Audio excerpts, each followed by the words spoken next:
This man's name is Michael Atkinson. An adventurer, filmmaker and once a military pilot. He spent a big part of his life in the Australian Defence Force, where he not only flew a plane, but he also learned survival techniques. And he taught the same skills to others, who work at the risk of their lives every day. But there comes a time when just learning or teaching is not enough. Then people want to test their limits for themselves. Michael did exactly that. He decided to build a small boat with his own hands from the thick trunk of a huge tree. Not only that, he would travel 1,500 kilometers alone along the Great Barrier Reef in Australia with that boat. As crazy as it sounds, it is actually much more difficult. Because it is not a modern boat. It is a dugout boat, which is made from just a single tree trunk. This method has been used in different cultures of the world for thousands of years. Back then, there were no machines. There were no modern tools. Just manual labor and infinite patience. The process of making this boat may seem simple, but it is actually a meticulous task. The wood inside a tree is gradually removed, but the outer part is left intact, because that outer shell becomes the main body of the boat, which will float on the water. And this is where the biggest risk lies. Because if you cut a little too much, the wood will become weak. And if you cut less, the boat will become heavy. It will not float properly. That means every blow, every piece of wood, every decision. Life is as important as death. The greatest strength of this dugout boat is its simplicity. There are no separate parts, no joints. It is made from a single trunk. And that is why it is incredibly strong, durable and long-lasting. In history, this type of boat has been used for transportation, fishing and even war. But one thing has always been different, which is the design. Because people in each region built boats according to their environment. Somewhere there was a rough sea, somewhere a fast-moving river, and somewhere a calm canal. So the size, weight, and structure of the boat all changed according to that environment. The wood that Michael chose is not an ordinary piece of wood. It is a Norfolk pine log weighing about 4 tons. This tree is found on Norfolk Island in the South Pacific. And its biggest feature is that it is straight, long and relatively light inside. This wood has a special quality. It floats very well in water. This means that it is less likely to sink. And that is why it is ideal for building boats. But just cutting and hollowing out the wood will not do. It also has to be durable. So ancient craftsmen used various tools, such as axes, chisels and even fire.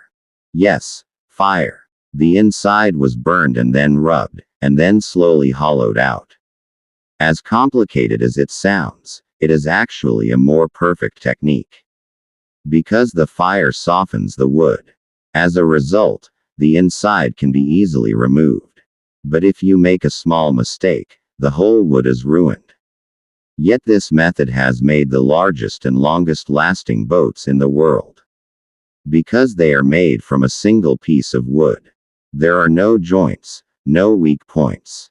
And that's why they are less damaged in water. They don't break easily and last for years. Because it's not just about being hard wood.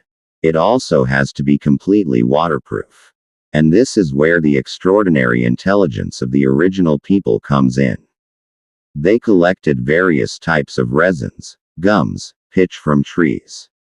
These natural ingredients were sticky and waterproof. They used them to seal the small cracks and joints of the boat. This sealant was applied to the places where the inside was hollowed out. The result was a completely waterproof surface where there was no chance of water entering. This method not only prevented water but also protected the wood from rotting. As a result, the boat lasted for many years. But Michael's project is not just a story about building a boat. There is a history behind it, a story of a real person. James Morrill, a shipwreck survivor. After his ship sank, he floated on a raft outside the Great Barrier Reef for 42 days. Then he was rescued. Michael wanted to put himself in the same situation. This challenge is what made him start this whole project. For 14 months, he used the same tools that Morrell used. It means he was not just building a boat, he was building an experience. His boat was a double outrigger design, which is a mix of traditional design and modern Western techniques. The sail used to propel the boat forward using the power of the wind. But these boats are not just a means of transportation. They are a culture. These boats are associated with everything from wedding ceremonies, initiations, funerals, and dedications to ancestors. Sometimes special symbols are painted on them. History is engraved on them that is passed down from generation to generation. This boat is not just a boat, it is a connection between the past and the present. This knowledge, this technology, and these stories are all taught by the elders to the younger ones so that this tradition is not lost, and even today, efforts are being made to keep these ancient techniques alive because these stories are not only exciting, they are living documents of history.